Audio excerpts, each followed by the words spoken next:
Okay, and have you used the graphical editor a lot or not really? Not at all, actually. I actually Okay. hated it from the very first time. I mean, I was copying other graphs and kind of working on them inside solutions. And when I tried even working with the graphical editor, um, I don't know.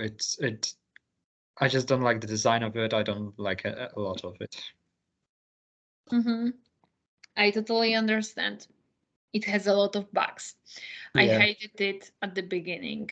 But when I started making more complicated graphs, I learned to like it or maybe accept it because sometimes this is actually much better when we do something really complicated and we can just drag the points without calculating their coordinates.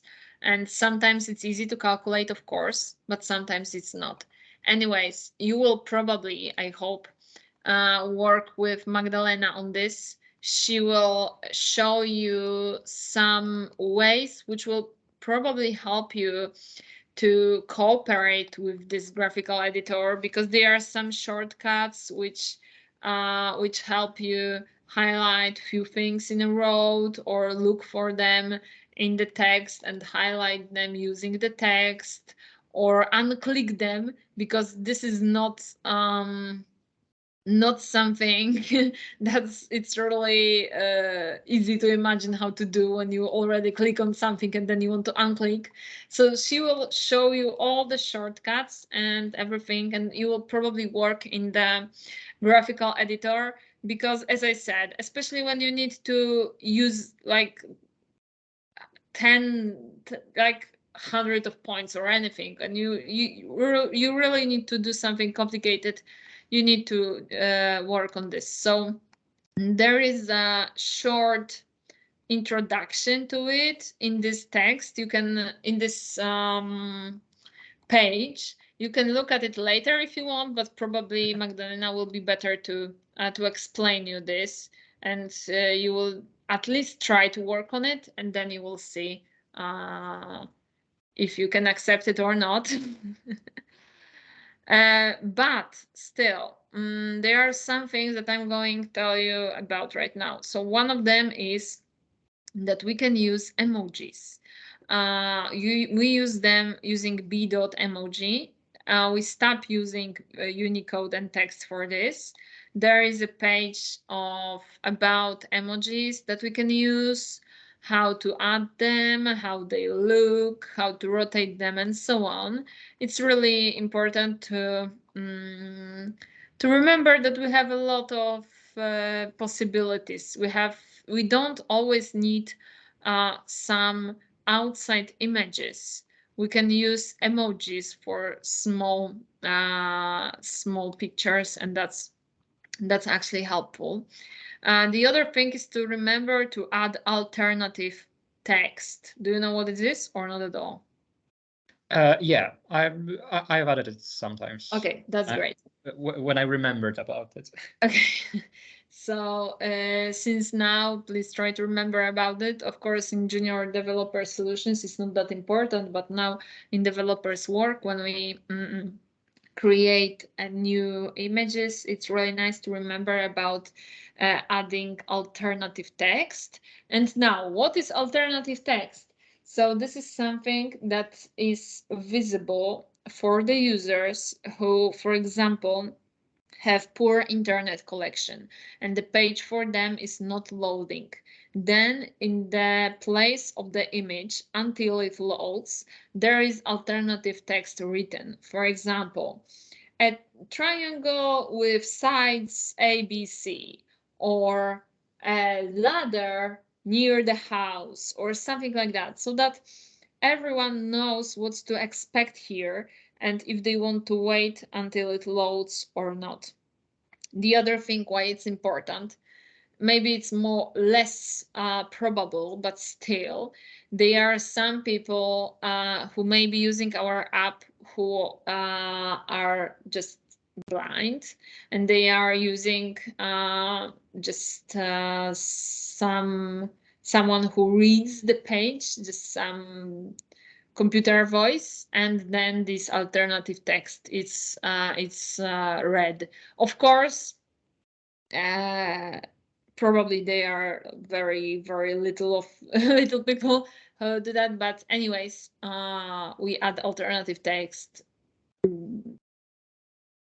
mostly because of the loading of the images can be a bit longer.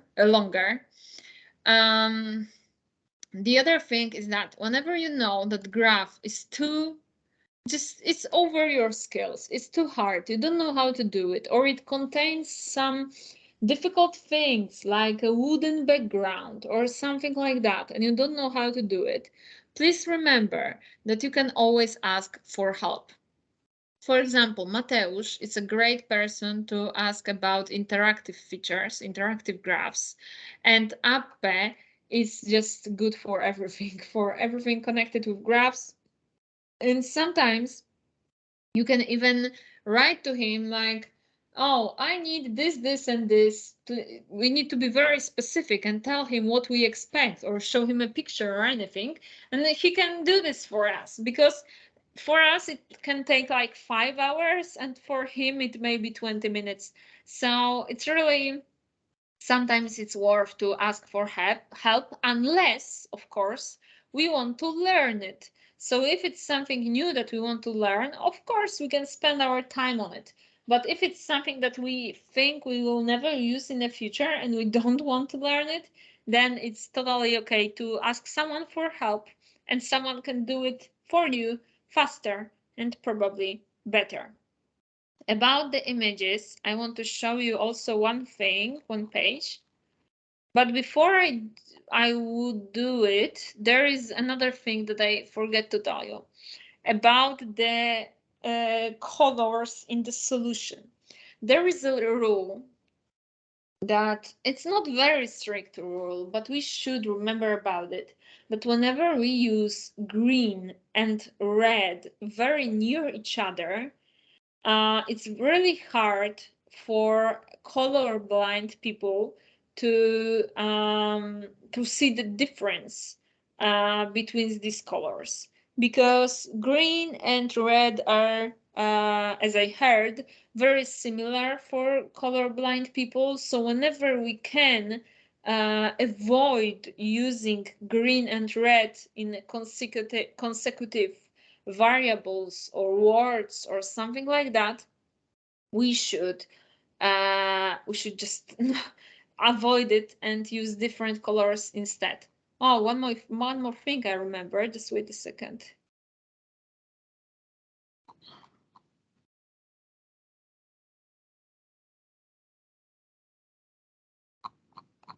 Yes, it's here.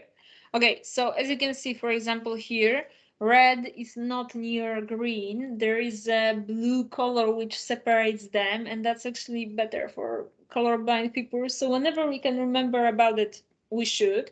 But the other thing I wanted to say here is that whenever we use colors, we should try to use 6 colors that are chosen for us. Like this, which we have shortcuts for, like call 1, call 2, call 3 till call 6. These are the colors that are chosen because they look nice. They are all really different, and they are visible enough with different screen settings, because that's very important. Sometimes the color is visible enough on our screen, but other people have different screen settings and it looks just different in their screens. So whenever we can, we should use colors from 1 to 6 that are chosen for us. Of course, it's not like we cannot use different ones. Sometimes we use more than 6 colors, especially when we do transformations on the graph, and we need a different color for axis of symmetry, different color for points, and so on and so on.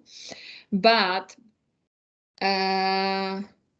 but we should use the first 6 and then use different colors, but we should choose them so that they are not really light, like yellow or something, so that they are visible.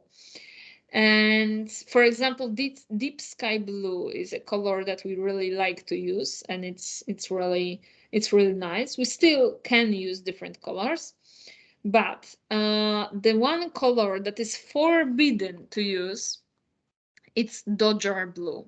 The color Dodger blue, actually it's really nice, but it looks almost exactly as the color of our links. And we don't want someone to be confused with what is a link and what is a colored text.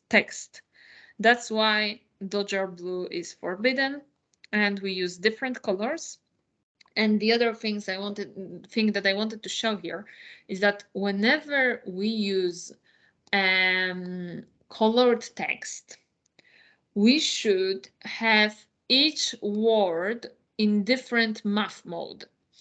This is because this is in math mode because it has colors, and we text in math modes do not break well near the end of the line. And even if if it breaks near the end of the line, that's a bug. We don't want it to break. That's why we prefer to code each word with separate math mode so that they can be moved from the one line to the other without problems. Sometimes it's really pain in the ass, but we should remember about it, and we should use different math modes for each word whenever you use a colored words, or whenever we use like something like this. It shouldn't be, for example, one math mode with and as a text. It should be separate math modes, because this way it breaks the line in a better way. Oh, and notice also that we have here red B, red 2, and the black sign equals. We don't really like to color also the sign because we just want to emphasize not the whole equation. We emphasize that the variable B is the same as number 2, so that in students' brain, when they see B, they connect it with 2, and it's just another level of understanding and of learning. And that's why we do not want to color the sign, because if we color the sign, we mean the whole equation. If we color a separately variable and number, we mean variable and number. Okay, that's what I wanted to add about colors. Let's go back. The other thing, we are near the end, don't worry. Another thing is useful images. It's moved, sorry. There is an old link. Yes, useful images. I don't know if you know. No, that's not it. Sorry. It's something wrong with it. Wait a second. This is useful images. Sorry, my mistake. Okay. I don't know if you know it. Even if you do, I still need to tell this for Marcel. So we have this is a page with useful images that someone created, and then they thought maybe this will be helpful for someone in the future.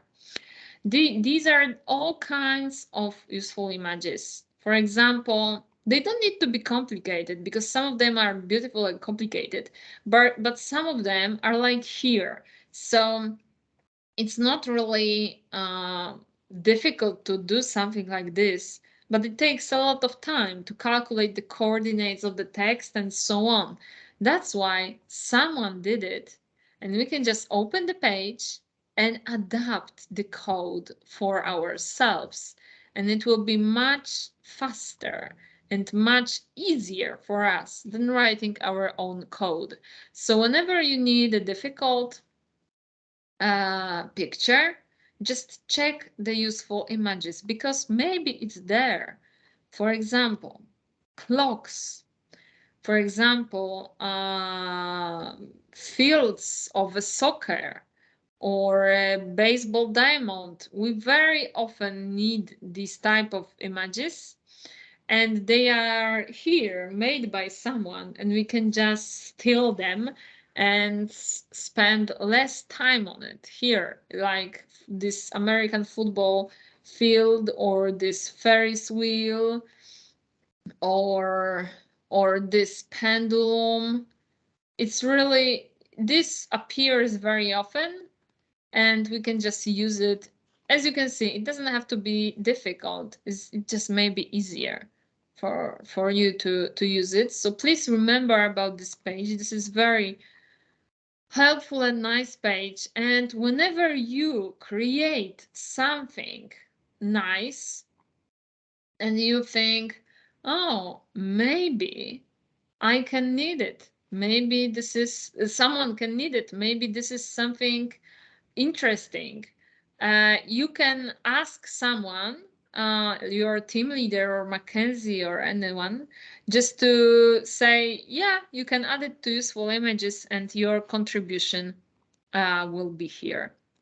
And everyone's life will be easier. The other thing I wanted to show you is a graph library. This actually looks very boring, but this is amazing.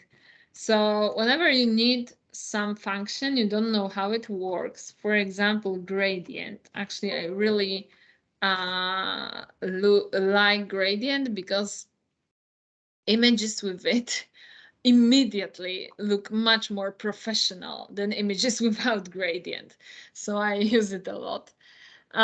So anyways, each function have a very nice page with a lot of examples, with code, and everything is described, how to set it, what's the difference between different parameters, and how to set it, what are the arguments, what are some fancy examples.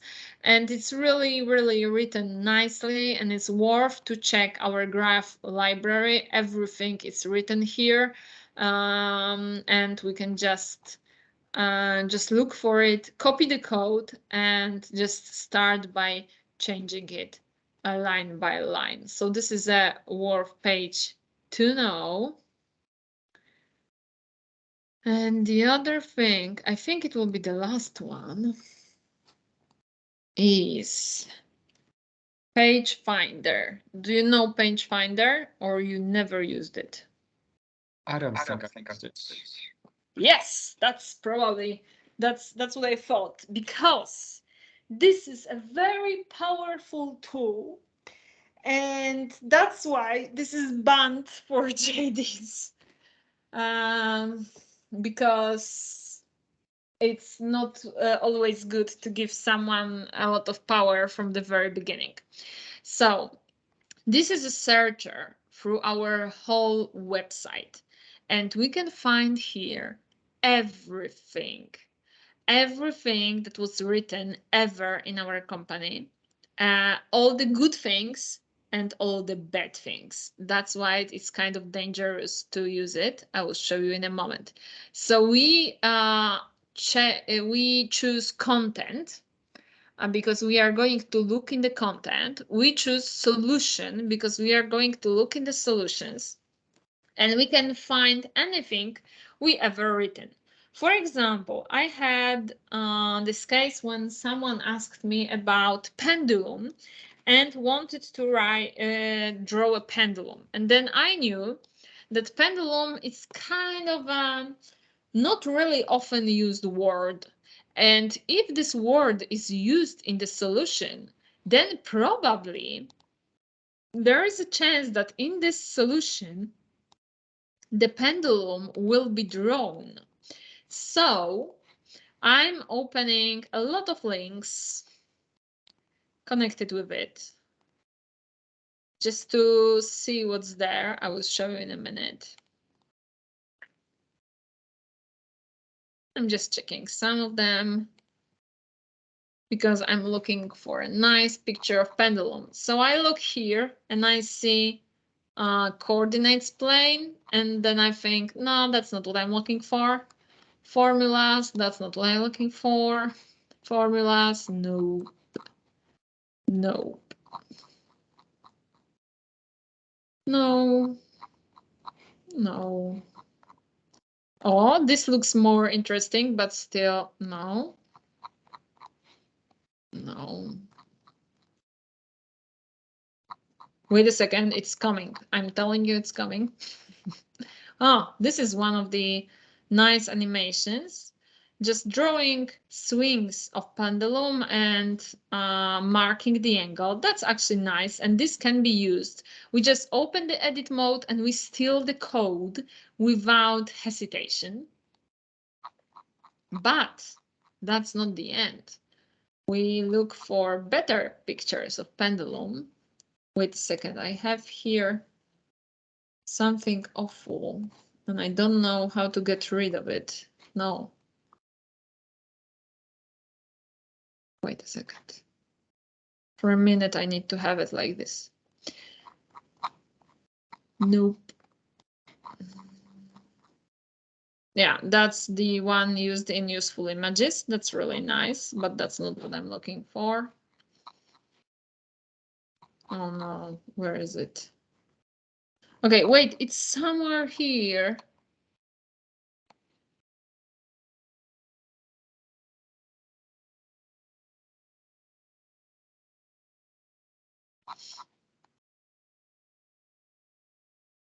I should write down the number one time, not look for it every time. But wait a second. I really want to find it.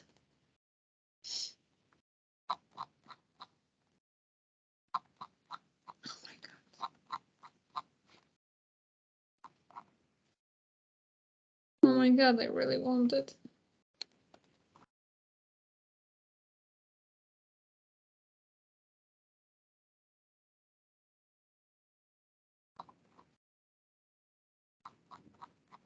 No. Okay, anyways, when I was looking for this pendulum for the first time, I opened all the links, not just some of them right now. And that's probably the mistake. I opened almost all of them and I missed the ones I want. But I found an amazing animation that I would never actually thought of doing by myself. And it was just gorgeous. And I thought, oh my God, I cannot believe that someone made it and I even didn't know about. And it's so great to use it in your solutions. Okay, I'm not going to waste my time. Yes, it's here. Oh my God. Okay, look. That when we change when we move the pendulum, the head of the this ball changes, and we can see using our eyes why actually periodic functions like sine and cosine are used to model the pendulum movement. And I think this is amazing for students who have no idea about this. There is also the other one, and maybe this one or this one with the other, no. Okay, anyways, there are two of them, two of amazing animations, and I love it. And you can find real diamonds on this page. You just need to open a lot of the pages and look for them. It's really helpful when there are some images that you know are somewhere and they contain some weird words. Like pendulum, because if there are some common words like cosine, you will found not 30 results but like thousands. But still, this page is really helpful, especially when you are thinking about, should I say solution of or solution for, or how to state it, how to say it? So you can just check how many times solution of occurs in our website or for example, how many times a phrase solution 2 appears in our website. You can see 1,400 results. Then you are free to use it. But if you say like solution 4, which is not really correct, I think, then you probably will have less results. And that's the way, okay, this solution is kind of a stupid example, but still sometimes, yeah, you have 300 results. Then you know that you should say solution of the equation or anything. This was very basic example of the top of my head, because I didn't have better. But still, sometimes it's really, really useful just to check what we are using in our website, just to see what we have done. But this is also dangerous because some of these solutions are super old and super incorrect. So we cannot just open any solution and just copy its content without thinking, without without analyzing. Oh, like this. What's this? What's this table? I mean, how it's even done? I have no idea. This is very weird. And right now, we do not make this type of graphs. But this is old solution. We didn't know this in the past. So we need to be careful and very strict. Like here, we have this type of centering. We are no longer using this. We use slash begin gathered or something like that. So we need to be careful with what we are copying from this page.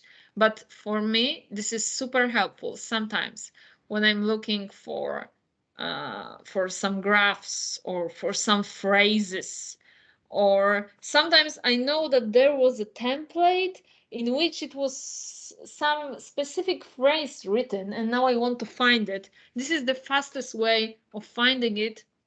We are looking through all the websites. We can find everything here, but still we cannot copy and paste things that can have just old style and mistakes and so on. So this is okay. I will send you a link for it in the Slack, because this is actually very helpful page. And I will also add you to the developers channel, standard developers channel, where you can ask questions and read everyone's answers.